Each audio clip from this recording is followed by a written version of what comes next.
Good evening all of you. So आज का जो हमारा टॉपिक है वो है एनालॉजी। इसमें आप क्या पढ़ने वाले हो? इसमें आप पढ़ने वाले हो सिमिलैरिटीज। क्वेश्चन में आपको सिमिलैरिटीज को ढूंढना होता है। अब ये सिमिलैरिटीज क्या होता है? सिमिलैरिटीज होता है समानता, आपस में उनका क्या रिलेशन बन रहा है, क्या उसके अंदर सेम है, क्या समानता है उसमें। क्वेश्चन में आपको सिर्फ उसी को ही ढूंढना होता है।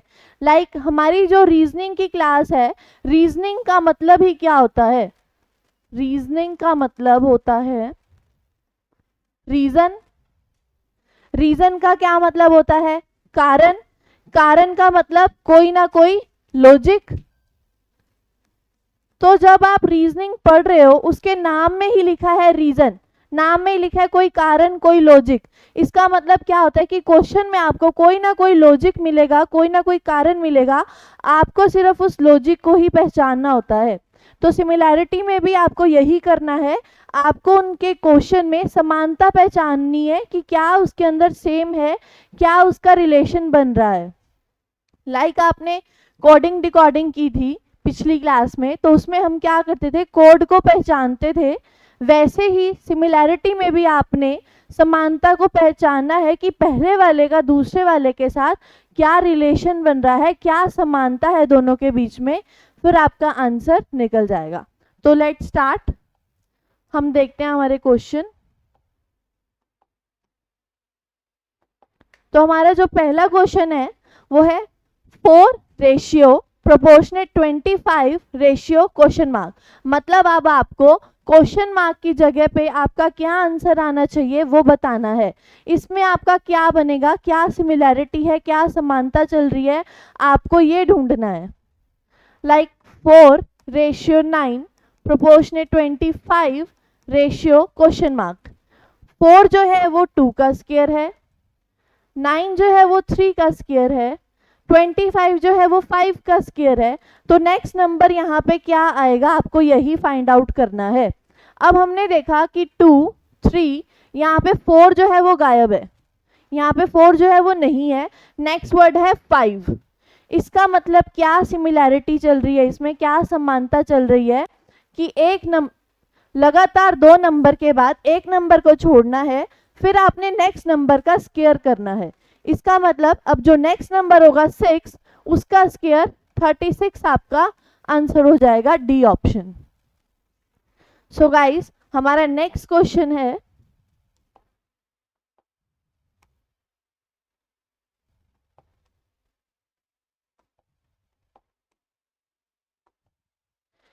Next question. आप देखते ही पहचान सकते हो कि इसमें क्या सिमिलैरिटी चल रही है, क्या समानता चल रही है। अगर आपने हमारी फर्स्ट क्लास देखी है अल्फाबेटिकल सीरीज में, उसमें हमने अपोजिट लेटर्स को लर्न किया था। अपोजिट लेटर्स को बहुत ही इजी तरीके से, एक अच्छी ट्रिक से हमने अपोजिट लेटर्स लर्न किए थे।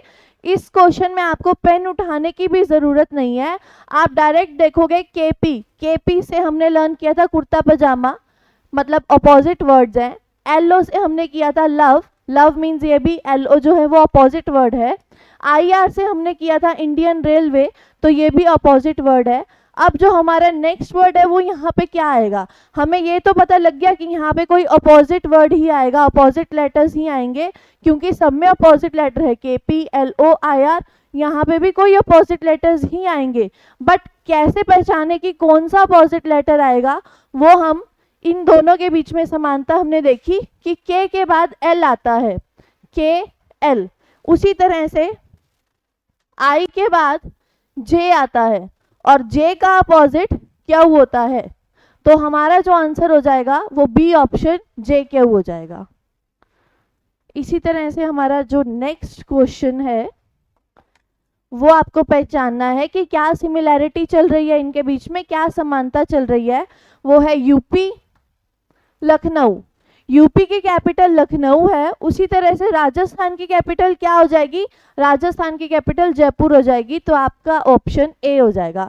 इन क्वेश्चंस में आपको थोड़ी सी जनरल नॉलेज भी होनी चाहिए, तो जिससे आपके क्वेश्चंस जो हैं वो ज़्यादा इजीली सॉल्व हो जाएंगे।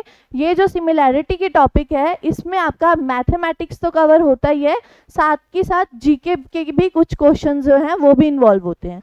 तो ये आपका जीके के पार्ट को कवर करता है। यूके की कैपिटल लखनऊ है तो राजस्थान की कैपिटल जयपुर हो जाएगी।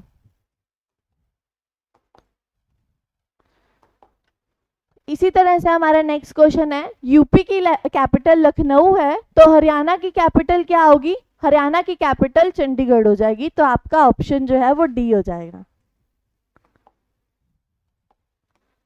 सो our next question is, Pakistan का रिलेशन इस्लामाबाद से, तो इंडिया का रिलेशन किससे होगा? मतलब पाकिस्तान की कैपिटल यहाँ पे आपको दी हुई है इस्लामाबाद, तो इंडिया की कैपिटल क्या हो जाएगी? दिल्ली हो जाएगी। तो आपका ऑप्शन सी हो जाएगा।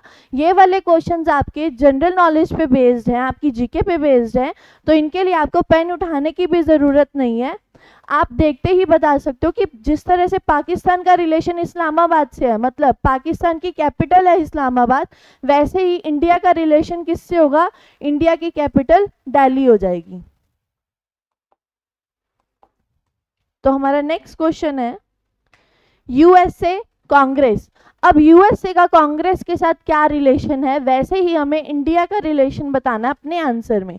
तो जो यूएसए है वहाँ पे संसद भवन को कांग्रेस बोला जाता है, संसद को वहाँ पे कांग्रेस बोला जाता है। उसी तरह से हमारे इंडिया में संसद को पार्लियामेंट बोला जाता है।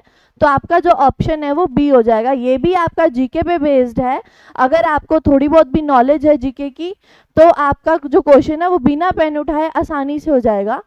जैसे यूएसए में संसद को कांग्रेस बोला जाता है, हमारे इंडिया में संसद को पार्लियामेंट बोला जाता है। तो आपका जो ऑप्शन बी है वो करेक्ट हो जाएगा। सो हमारा नेक्स्ट क्वेश्चन है, 4:9 प्रोपोर्शनेट 49 रेशियो क्वेश्चन मार्क। अब आपको इसको पहचानना है, 4:9 प्रोपोर्शनेट 49 रेशियो क्वेश्चन मार्क। अब आपने इसमें सिमिलैरिटी को ढूंढना है कि क्या समानता है। आप देखोगे कि जो 4 है वो 2 का स्क्वायर है, 9 है 3 का स्क्वायर है, जो 49 है वो 7 का स्क्वायर है। आपको नेक्स्ट नंबर फाइंड आउट करना है। हमने इसमें देखा कि 2 और 3 के बाद 4, 5, 6 ये तीनों डिजिट जो हैं वो मिसिंग हैं, वो नहीं है। नेक्स्ट सीधा 7 का स्क्वायर दिया हुआ है।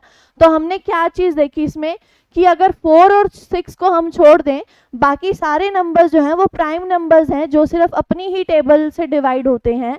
मतलब जो 2 है वो सिर्फ अपनी ही टेबल में आता है, 3 जो है वो भी प्राइम नंबर है, अपनी ही टेबल में आता है, 5 जो है वो भी प्राइम नंबर है, अपनी ही टेबल में आता है, 7 जो है वो भी एक प्राइम नंबर है, अपनी ही टेबल में आता है। इट मीन्स यहाँ पे 2 प्राइम नंबर लगातार के बाद एक प्राइम नंबर को छोड़ना है, फिर नेक्स्ट प्राइम नंबर लेना है।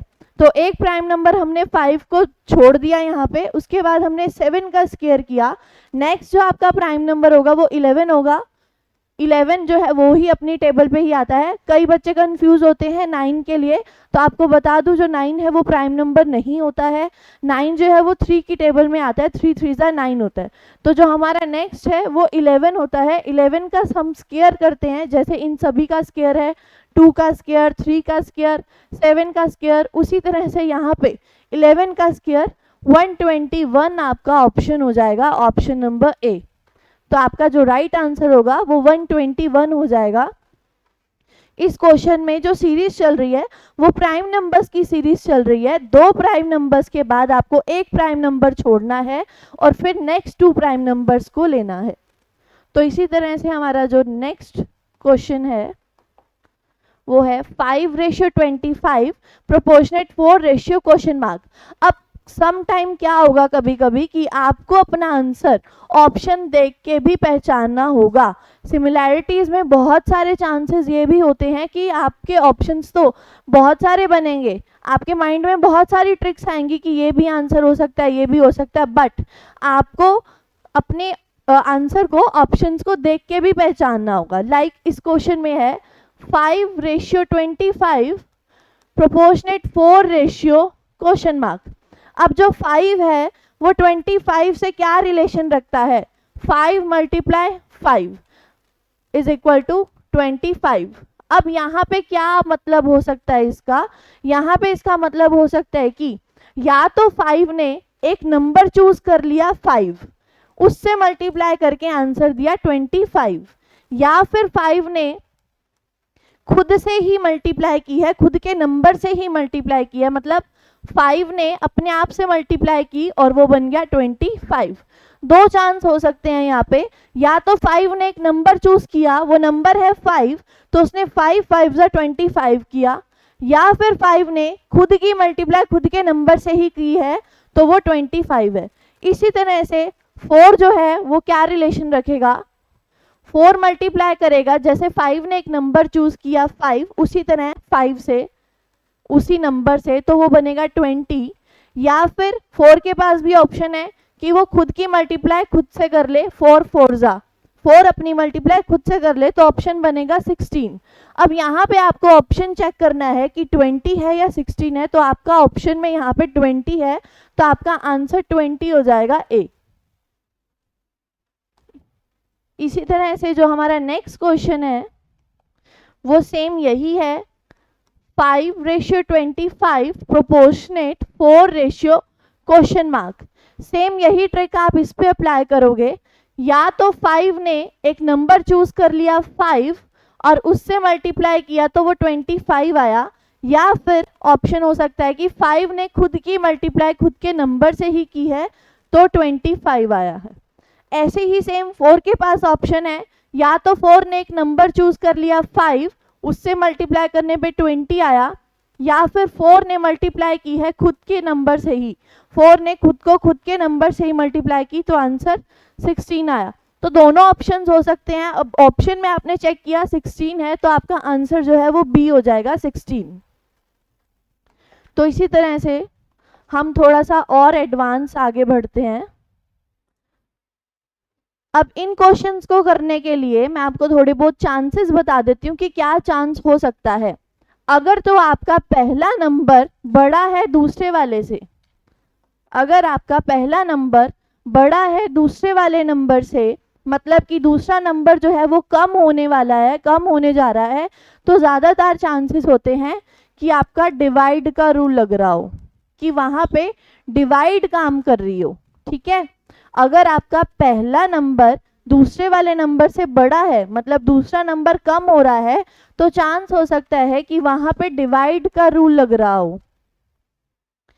और अगर आपका पहला नंबर दूसरे वाले से छोटा है, मतलब कि दूसरा नंबर बढ़ रहा है, तो वहां पे चांस हो सकता है कि मल्टीप्लाई का रूल लग रहा हो, मल्टीप्लाई।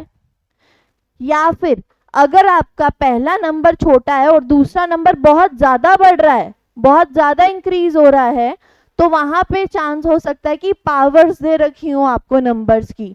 पावर्स का क्या मतलब है कि कोई भी नंबर है लाइक 3 की पावर 2, 3 की पावर 3, 3 की पावर 4, 3 की पावर 5, पावर्स का रूल लग सकता है यहाँ पे, अगर आपका सेकंड नंबर जो है वो पहले वाले से बहुत ज़्यादा बड़ा है तो ये आपकी पहचानने की कुछ ट्रिक्स होती हैं कि आपको क्वेश्चन को कैसे पहचानना है। अगर पहला डिजिट बड़ा है दूसरे वाले से तो चांस होगा कि वहाँ पे डिवाइड काम करे। अगर आपका पहला डिजिट छोटा है और दूसरे वाला नंबर जो है वो बड़ा है तो चांस होगा कि मल्टीप्लाई का रूल काम करे, अगर आसपास है तो। अगर बहुत ज़्यादा बड़ा है, पहला नंबर छोटा है और दूसरा नंबर बहुत ज़्यादा बड़ा है, तो चांस होगा कि वहाँ पे पावर्स लग रही हों। पावर्स लगने पे ही डिजिट जो है वो बहुत ज़्यादा बढ़ती है। अब जब पावर्स लग रही हों तो चांस ये भी हो सकता है कि पावर लगने के बाद कुछ प्लस हो रहा हो या कुछ माइनस भी हो रहा हो, ऐसा भी चांस हो सकता है। तो इन क्वेश्चंस को आपने इन चांस के अकॉर्डिंग करने की कोशिश करनी है, क्योंकि हमें इसका लॉजिक ही पहचानना होता है, वही लॉजिक पहचानने की आपको कोशिश करनी होती है। तो जो आपका पहला क्वेश्चन है वो है 21:3 प्रोपोर्शनेट 574 क्वेश्चन मार्क। अब जब हमने देखा कि जो पहला वाला डिजिट है वो हमारा बड़ा है और सेकंड वाला जो है वो छोटा है, जो 3 है वो छोटा है 21 से, तो हम यहाँ पे चांस क्या लगा सकते हैं कि यहाँ पे डिवाइड का रूल लग रहा हो। तो डिवाइड का रूल मैंने चेक किया, 21 का कुछ भी 3 से कुछ भी रिलेशन समझ में आ रहा है। मुझे इतना समझ में आ रहा है कि अगर मैं 21 को 7 से डिवाइड करूं तो वहाँ पे 3 आता है, क्योंकि 3 7 21 होता है। तो मैंने क्या किया, 21:3 प्रोपोर्शनेट 574 क्वेश्चन मार्क।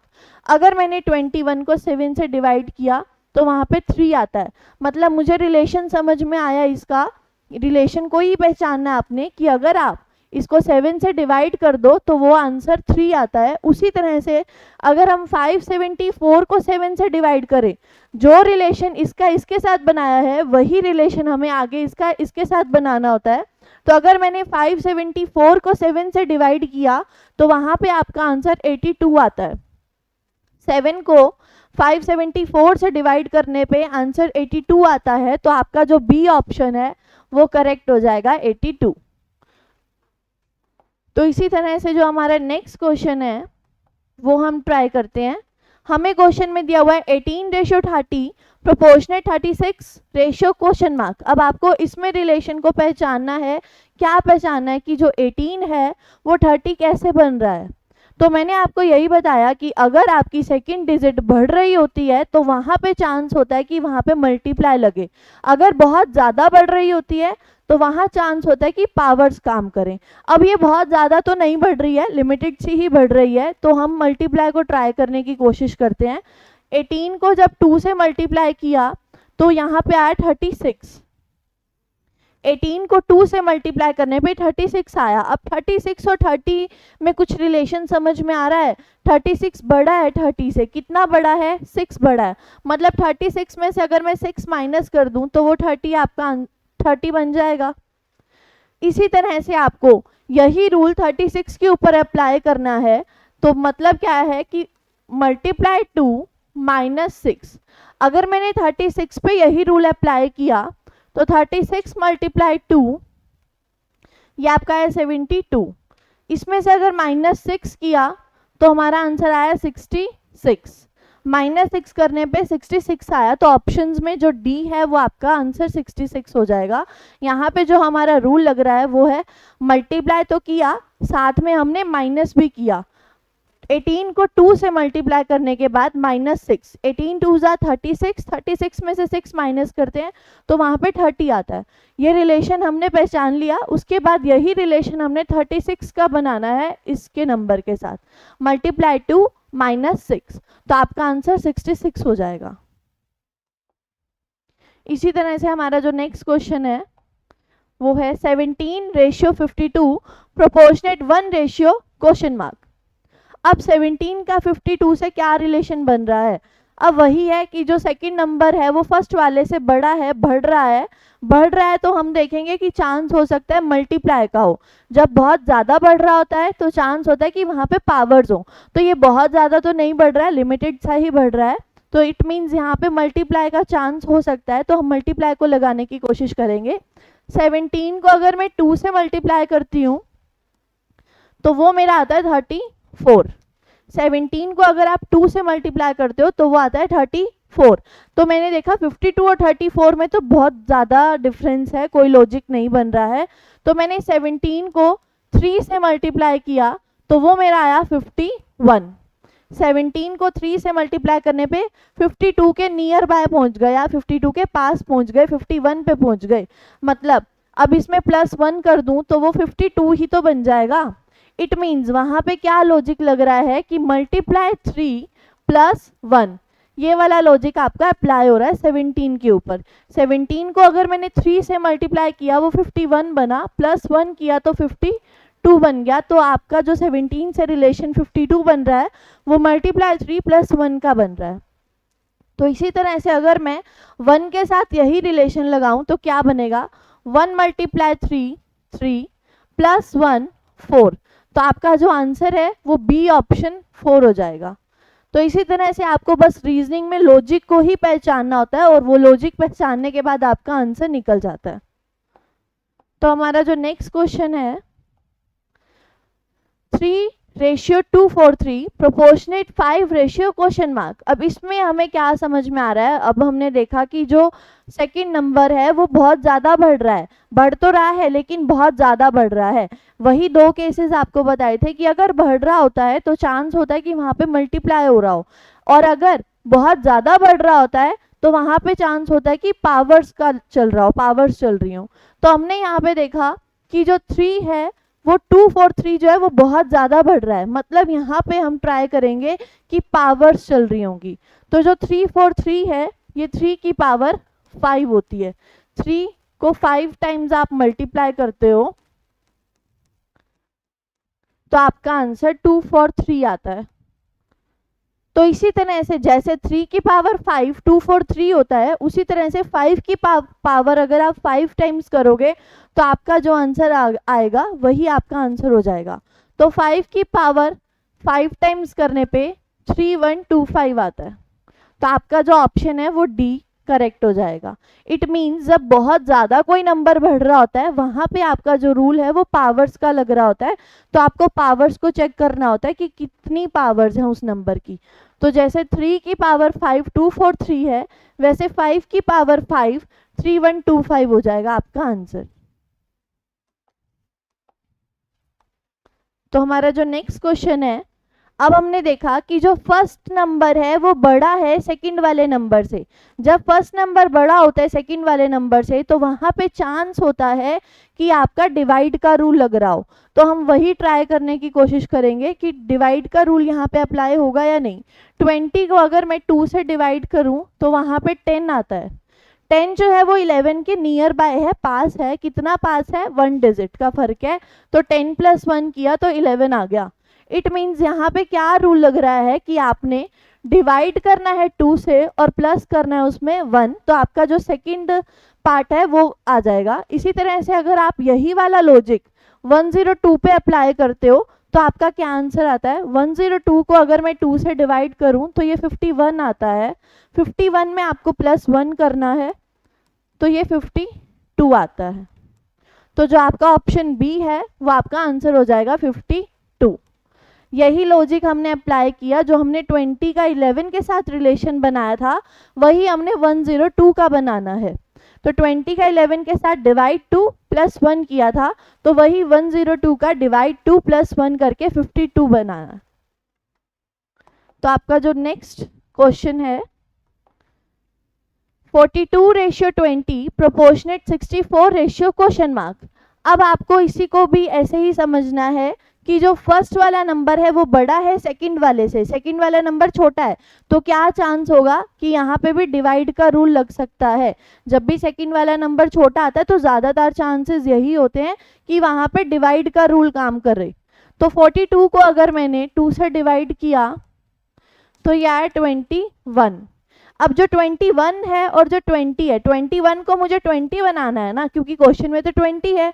तो 21 को 20 बनाने के लिए मैंने -1 कर दिया, क्योंकि पास ही है उसके। 1 को माइनस किया तो वो 20 आ गया। इट मीन्स यहाँ पे क्या रूल काम कर रहा है कि आपको डिवाइड बाय 2 तो करना है, -1 करना है। तो इसी तरह से अगर मैं यही लॉजिक 64 पे अप्लाई कर दूं तो क्या आंसर आएगा? 64 डिवाइड बाय 2 32 + 1 सॉरी -1 31 आपका आंसर हो जाएगा, ऑप्शन ए। जो लॉजिक आपने फर्स्ट वाले पे लगाया वही आपने सेकंड वाले पे लगाना है। फर्स्ट वाले पे हमने क्या लॉजिक लगाया? 42 को 2 से डिवाइड करके -1 किया था तो वो 20 आया था। उसी तरह से 64 को 2 से डिवाइड करके -1 करोगे तो आपका ऑप्शन ए 31 आपका आंसर हो जाएगा।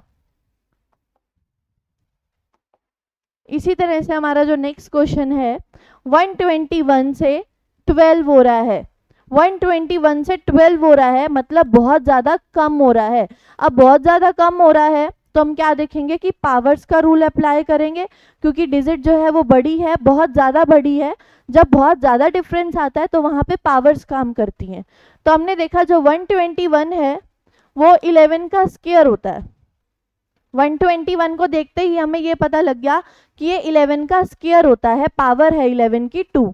उसके बाद जो नेक्स्ट नंबर है वो 12 है, मतलब 11 का तो स्क्वायर है और 11 से नेक्स्ट नंबर 12 है। आपको लॉजिक क्या दिया हुआ है कि पहले वाले डिजिट का तो स्क्वायर है लेकिन दूसरे वाले जो डिजिट है वो उसका नेक्स्ट नंबर ही है, उस पर कोई पावर नहीं है। तो मतलब 11 का स्क्वायर फिर डिजिट नेक्स्ट 12।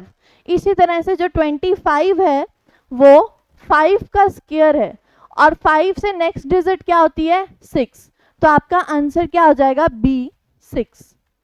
इसी तरह से आप नेक्स्ट क्वेश्चन में देखोगे क्या लॉजिक आपको फाइंड करना है। नेक्स्ट क्वेश्चन में हमने देखा कि जो 6 है, 6 से जो नेक्स्ट बन रहा है वो 222 बन रहा है, 222। तो इट मीन्स बहुत ज़्यादा बढ़ रहा है, बहुत ज़्यादा बढ़ रहा है, तो वहाँ पे क्या चांस हो सकता है कि वहाँ पे पावर्स अप्लाई हों। तो मैंने देखा कि 6 की पावर 2 जो है वो 36 होती है, 6 6 या 36, ये तो कोई लॉजिक नहीं बना। फिर मैंने देखा 6 की पावर 3 जो है वो 216 होता है। अब 216 जो है वो 222 के नियर बाय तो पहुंच ही गए हम, तो हम अप्लाई करके देखते हैं कि 216 प्लस अगर मैं 6 कर दूं तो वो 222 बनता है। मतलब यहाँ पे क्या लॉजिक देखा, 6 का क्यूब प्लस 6। तो इसी तरह से अगर मैं 7 के ऊपर अप्लाई करूं यही ट्रिक, तो क्या ये काम करेगी? 7 का क्यूब होता है 343, 7 का क्यूब 343। तो इसी तरह से अगर मैं इसमें 7 ऐड कर दूं तो ये बन जाएगा 350। तो क्या ऑप्शन में आपके पास 350 है? बिल्कुल है। तो आपका जो ऑप्शन डी है वो आपका आंसर हो जाएगा। जिस तरह से आपने फर्स्ट पे लॉजिक अप्लाई किया कि 6 का क्यूब प्लस 6, उसी तरह से नेक्स्ट पे आपने यही लॉजिक को अप्लाई करना है, 7 का क्यूब प्लस 7। तो आपका जो आंसर है वो 350 हो जाएगा। सो हमारा नेक्स्ट क्वेश्चन है 26 से 5 और 65 से क्या बनेगा? 26 ratio 5 proportionate 65 ratio question mark. तो ये कुछ लॉजिक समझना है आपको। जो 26 है और जो 5 है इसमें मुझे कुछ कुछ रिलेशन, अगर आपको स्केयर्स आपके माइंड में अच्छे से हैं तो आप बहुत आसानी से इसे पहचान सकते हो कि जो 26 है मतलब 5 का स्केयर प्लस 1 है इसके अंदर। 5 का स्केयर 25 होता है। हम ये तो बहुत कॉमन सी बात है कि कॉमन सा क्वेश्चन है, हम नॉर्मली बहुत बार यूज़ करते हैं कि 5 का स्केयर 25, 5 5 जा 25। तो उसी तरह से यहाँ पे यही लॉजिक है कि 25 जो है वो 5 का स्केयर है प्लस 1 है, तो ये 26 है। इस तरह से 26 बना हुआ है 5 का स्केयर प्लस 1। तो नेक्स्ट जो हमारा होगा 65। मतलब कोई ऐसा नंबर जिसका स्केयर करने के बाद अगर हम प्लस 1 करें तो वो 65 बने। मतलब 64, 65 से एक डिजिट कम क्या होगी? 64। अब जो 64 है ये किसका स्केयर होता है? ये 8 का स्केयर होता है। तो आपका आंसर क्या हो जाएगा? 8। लाइक जो हमने 5 का रिश्ता बनाया था 26 से, क्या बनाया था? 5 का स्केयर, 5 5 जा 25 प्लस 1 था उसमें तो 26 था। उसी तरह से यहाँ पे 8 का स्केयर क्या हो जाएगा? 8 8 जा 64 प्लस 1 आप करोगे तो वो 65 हो जाएगा। मतलब आपको सिर्फ एक लॉजिक को ही पहचानना है। इसमें भी आपने लॉजिक को पहचान लिया कि जो 26 है वो 5 का स्केयर प्लस 1 है, तो 65 जो है वो क्या हो जाएगा? 65 क्या है? 8 का स्केयर प्लस 1 है। तो आपका जो ऑप्शन सी है 8, ये आपका करेक्ट आंसर हो जाएगा। तो हमारा जो नेक्स्ट क्वेश्चन है इसी तरह से वो है 25 ratio 125 proportionate 36 ratio question mark. तो आपका आंसर क्या होगा? इसमें क्या समझ में आ रहा है आपको? देखते ही एक ही चीज समझ में आ रही है, जो 25 है वो 5 का स्केयर होता है। गाइस अगर आपको स्केयर्स और क्यूब्स अच्छे से आते हैं तो ये क्वेश्चंस करना आपके लिए बहुत ही आसान है। बिना पेन उठाए आप इस क्वेश्चन को कर सकते हो। अगर आपको स्केयर्स और क्यूब्स पता हैं तो ये क्वेश्चन जो है वो बिना पेन उठाए आपका हो सकता है। मुझे ये पता है कि 5 का स्केयर 25 होता है और 5 का क्यूब 125 होता है। मतलब यहाँ पे एक नंबर 5 चल रहा है जिसका स्केयर और जिसका क्यूब हमने लिया हुआ है। तो उसी तरह से 36 जो है वो 6 का स्केयर होता है। 6 का स्केयर 36 होता है, तो 6 का क्यूब क्या होता है? 6 का क्यूब 216 होता है। तो मतलब आपका ऑप्शन सी जो है वो करेक्ट आंसर हो जाएगा। आपने लॉजिक को पहचाना कि 25 और 125 का क्या लॉजिक चल रहा है। हमने देखा कि जो लॉजिक है वो चल रहा है 25 जो है वो 5 का स्केयर है और जो 125 है वो 5 का क्यूब है। तो जो 36 है वो 6 का स्केयर है, तो नेक्स्ट क्या हो जाएगा? 6 का क्यूब। जो वहां पे लॉजिक था वही लॉजिक आपको इस साइड अप्लाई करना है, तो आपका जो आंसर है वो आ जाएगा 5 का स्केयर 5 का क्यूब, 6 का स्केयर, तो नेक्स्ट क्या होगा? 6 का क्यूब। आपका आंसर 216 जो है वो करेक्ट हो जाएगा।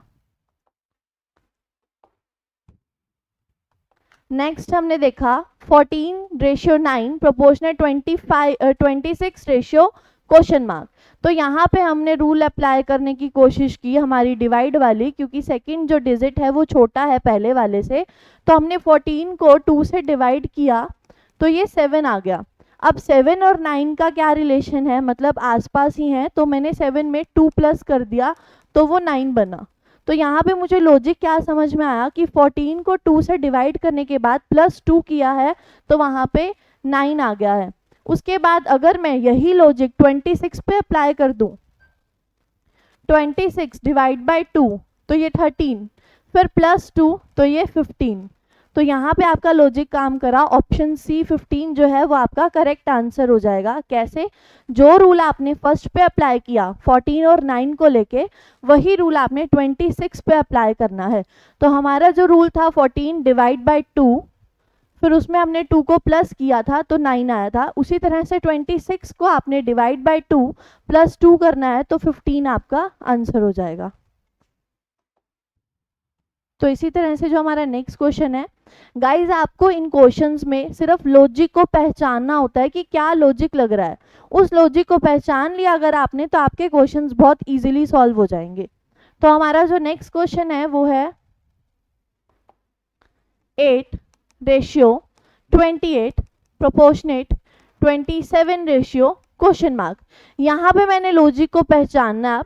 अब मुझे इसमें क्या समझ में आ रहा है कि नंबर बढ़ तो रहा है, लेकिन अगर आपको स्क्वायर्स और क्यूब्स आते हैं तो आप बहुत इजीली इनको पहचान सकते हो। ये मैंने देखा कि ये तो 2 का क्यूब है, 2 2 ज़ा 4, 4 2 ज़ा 8, तो ये 2 का क्यूब है। फिर मैंने देखा 28 तो 3 के क्यूब में, अगर 3 का क्यूब जो है वो 27 होता है, उसमें मतलब एक प्लस किया हुआ है, तो 3 का क्यूब +1। तो इसी तरह से जब मैंने नेक्स्ट देखा तो 27 ये भी 3 का क्यूब है। इसका मतलब 2 का क्यूब नेक्स्ट डिजिट 3 का क्यूब +1, मतलब क्यूब्स चल रहे हैं, लेकिन पहले वाले नंबर पे तो ओनली क्यूब है और सेकंड नंबर पे हमें क्यूब के साथ +1 किया हुआ है। तो 2 का क्यूब फिर 3 का क्यूब +1। तो नेक्स्ट जो हमारा है 27, ये क्या है 3 का क्यूब, तो नेक्स्ट क्या हो जाएगा 4 का क्यूब +1। 4 का क्यूब क्या होता है 4 4 ज़ा 8, 4 4 ज़ा 16। उसके बाद आप 4 से मल्टीप्लाई करते हो तो क्या आता है 64, फिर 64 + 1 आप करोगे तो आपका क्या आता है 65। तो आपका ऑप्शन जो डी है वो आपका करेक्ट आंसर हो जाएगा 65। जो रूल आपने 8 और 28 पे देखा है वही सेम रूल आपको 27 पे अप्लाई करना है। तो 8 और 28 पे हमने यही देखा था कि 2 का क्यूब फिर 3 का क्यूब +1। उसी तरह से 27 जो है वो 3 का क्यूब है, 3 से नेक्स्ट डिजिट क्या होती है हमारी 4, तो 4 का क्यूब +1 जो है वो 65। आपका ऑप्शन डी जो है करेक्ट आंसर हो जाएगा। तो इसी तरह से हमारा जो नेक्स्ट क्वेश्चन है वो है 68:130 प्रोपोर्शनेट (350). तो यहाँ पे आपने रूल देखना है कि क्या रूल चल रहा है। हमने देखा 68:130 प्रोपोर्शनेट अब यहाँ पे पहले है और फिर 350 है। यहाँ पे मैंने देखा कि ये नंबर्स जो हैं ये बहुत ज़्यादा डिजिट में बढ़ रहे हैं। अगर ये बहुत ज़्यादा डिजिट में बढ़ रहे हैं तो यहाँ पे हम कौन सा रूल अप्लाई करेंगे कि ये पावर्स हो सकती हैं। तो यहाँ पे मैंने देखा 68 जो है ये अगर मैं 4 का क्यूब करूँ +4 करूँ, मतलब 64 + 4, तब ये 68 बन रहा है। अगर 130 को हम देखें तो मतलब ये 5 का क्यूब +5, 125 + 5 130 बन रहा है। मतलब एक नंबर का क्यूब प्लस में वही नंबर, एक नंबर का क्यूब प्लस में वही नंबर। तो इसी तरह से यहाँ पे तो क्वेश्चन मार्क है, अभी हम चेक करते हैं। तो यहाँ हमने देखा 350, ये क्या है 7 का क्यूब +7, 7 का क्यूब 343 +7 किया तो ये 350। मतलब ये जो है ये डिजिट चल रहे हैं 4 का क्यूब +4, 5 का क्यूब +5, फिर यहाँ पे क्या आना चाहिए 6 का क्यूब 6, उसके बाद 7 का क्यूब प्लस 7। तो जो आपका आंसर है 6 का क्यूब 6 करने पे वो बनता है 216, जो है वो 6 का क्यूब होता है, प्लस 6 आप करोगे तो वो 222 बन जाएगा। तो जो आपका ऑप्शन सी है वो आपका करेक्ट आंसर हो जाएगा। तो यहाँ पे आपने इस लॉजिक को ही पहचानना है, थोड़ा सा एडवांस चलना है और लॉजिक को पहचानना है। अगर तो आपको स्क्वायर्स और क्यूब्स अच्छे से याद हैं तो आप इनको बहुत आसानी से ट्रिक को पहचान पाओगे कि ये जो हैं क्यूब्स के आसपास के नंबर्स हैं। क्यूब कौन से? 4 का क्यूब, 5 का क्यूब, फिर 6 का क्यूब, फिर 7 का क्यूब। तो क्यूब्स के पास के नंबर जो हैं वो आपने उसमें कुछ ऐड करना है, उसमें आपने वही नंबर ऐड करना है। 4 का क्यूब प्लस 4, 5 का क्यूब प्लस 5, 6 का क्यूब प्लस 6, 7 का क्यूब प्लस 7। तो जो आपका आंसर है 222 ऑप्शन सी, वो आपका करेक्ट आंसर हो जाएगा। तो इसी तरह से जो आपका नेक्स्ट क्वेश्चन है वो है 1:1 प्रोपोर्शनेट 25 रेशियो क्वेश्चन मार्क। अब गाइज आप ये देखो कि जहां पे आपको 1:1 दिया हुआ है, इसका मतलब क्या है कि 1 से कुछ मल्टीप्लाई तो हो नहीं सकता, क्योंकि 1 से अगर आप मल्टीप्लाई करते हो 2, 3 तो वो नंबर तो यहाँ पे चेंज हो जाएगा ना। अगर मैं 1 को 2 से मल्टीप्लाई करूँ तो यहाँ पे 2 आता, 3 से करूँ तो यहाँ पे 3 आता, मतलब किसी भी नंबर से करोगे तो ये वाला नंबर तो चेंज होता ना, बट ये वाला नंबर तो चेंज नहीं हो रहा है। और अगर मैंने नेक्स्ट देखा तो वो क्या है 25। 25 क्या है? 5 का स्क्वायर। तो हमने क्या ट्रिक यहाँ पे पहचानी कि हो सकता है ये 1 का स्क्वायर और 1 का क्यूब हो। 1 का स्क्वायर करने पे भी ये 1 ही आएगा और 1 का क्यूब करने पे भी ये 1 ही आएगा। यहाँ पे देखा 5 का स्क्वायर है, तो अगला अप्लाई करेंगे हम सेम यही वाला कि 5 का क्यूब अप्लाई किया, तो यहाँ पे हमने देखा 125। तो जो आपका ऑप्शन बी है 125, वो आपका करेक्ट आंसर हो जाएगा 125। आपने जस्ट एक लॉजिक को पहचानना है कि 1 से अगर 1 ही बन रहा है तो ये पावर्स 1 की पावर्स हो सकती है, क्योंकि 1 से कुछ भी चेंज नहीं हो रहा। कुछ भी चेंज अगर ना हो तो वो पावर्स हो सकती हैं। 1 का स्क्वायर, 1 का क्यूब, इसी तरह से 5 का स्क्वायर तो नेक्स्ट 5 का क्यूब, 5 का क्यूब आपका 125 जो है वो आंसर हो जाएगा। तो इसी तरह से हम हमारे नेक्स्ट क्वेश्चन पे चलते हैं। अब इसमें आपको क्या दिया हुआ है 6:18 प्रोपोर्शनेट 4 रेशियो क्वेश्चन मार्क। अब गाइज आप गवर्नमेंट जॉब की तैयारी कर रहे हो तो ऑब्वियस सी बात है आपको पेपर में इतने आसान क्वेश्चन तो देखने को मिलेंगे नहीं ना कि 6 × 3 किया और 18 आपने आंसर बोल दिया, ये ट्रिक लगा दी। नहीं, ऐसा तो हो नहीं सकता। ऐसे तो फिर कितने लोगों को जॉब आसानी से मिल जाएगी ना, अगर सिर्फ टेबल ही करनी हुई तो यहाँ पे आपकी ये वाली ट्रिक काम नहीं करेगी कि 6 3 18 किया तो आपकी ट्रिक फॉलो कर गई और 4 3 12 जो है वो आपका आंसर हो जाएगा। और ऑप्शन में आपको 12 जो है वो कहीं पे भी दिखाई नहीं दे रहा। इट मीन्स यहाँ पे आपकी 3 वाली ट्रिक काम नहीं कर रही है। तो यहाँ पे आपने क्या देखा, यहाँ पे हमने देखा जो ट्रिक लग रही है, मैंने आपको पहले बताया था कि क्या क्या चांसेस हो सकते हैं। हो सकता है कि पावर्स करने के बाद उसमें कुछ ऐड हो, उसमें कुछ माइनस हो सकता है पावर्स करने के बाद भी डिवाइड काम कर जाए। तो यहाँ पे हमने अप्लाई किया कि 6 की पावर 2 36 होता है, 36 को फिर 2 से डिवाइड किया। इस तरह के क्वेश्चंस भी आपको एग्जाम में देखने को मिल सकते हैं कि 36 को फिर 2 से डिवाइड किया तो वो 18 आया। तो आपका 18 जो है 6 का 18 से यही रिलेशन बना कि 6 की पावर 2 करने के बाद आपको उसे 2 से डिवाइड करना है। तो आपका जो आंसर है वो 18 बना। आपका जो 6 से रिलेशन बना 18 का इस तरह से बना कि पावर 2 डिवाइड बाय 2। इसी तरह से आपने 4 के साथ यही रिलेशन बनाना है। 4 की पावर 2 की, 4 4 16, डिवाइड 2 किया तो वो आया 8। तो आपका आंसर 8 हो जाएगा, ऑप्शन सी। आपने सिर्फ उस ट्रिक को पहचानना है। ट्रिक आपने ये नहीं पहचानी कि 6 18 जो है वो 6 3 18 होता है। इतना इजी क्वेश्चन आपको एग्जाम में नहीं देगा, कोई भी गवर्नमेंट जॉब आपको फ्री में नहीं दे देगा। तो ऐसे वाले क्वेश्चंस तो अप्लाई मत ही करना, क्योंकि 6 3 18 जो है तो आप ऑप्शन में भी अगर ट्राई करोगे 4 3 12 आपको नहीं दिखाई देगा। तो इस पे जो ट्रिक लगी हुई है वो है 6 की पावर 2 6 की पावर 2 मीन 6 6 जा 36। फिर आपको डिवाइड करना है 36 को 2 से, तो आपका 18 क्या रिलेशन बन रहा है 6 का 18 से कि 6 की पावर 2 फिर डिवाइड बाय 2। उसी तरह से आपको 4 के साथ रिलेशन बनाना है, 4 4 जा 16 डिवाइड बाय 2, तो आपका ऑप्शन सी 8 आपका आंसर हो जाएगा। तो यही हमारा सिमिलैरिटी का टॉपिक था, जिसमें आपको लॉजिक को पहचानना होता था कि इसमें क्या लॉजिक चल रहा है, क्या समानता है आपस में, उसको पहचानने के बाद आप अपना आंसर दोगे। तो यहाँ आज हमारी क्लास हम ख़त्म करते हैं, तो कल मिलते हैं नेक्स्ट टॉपिक के साथ। Have a nice day.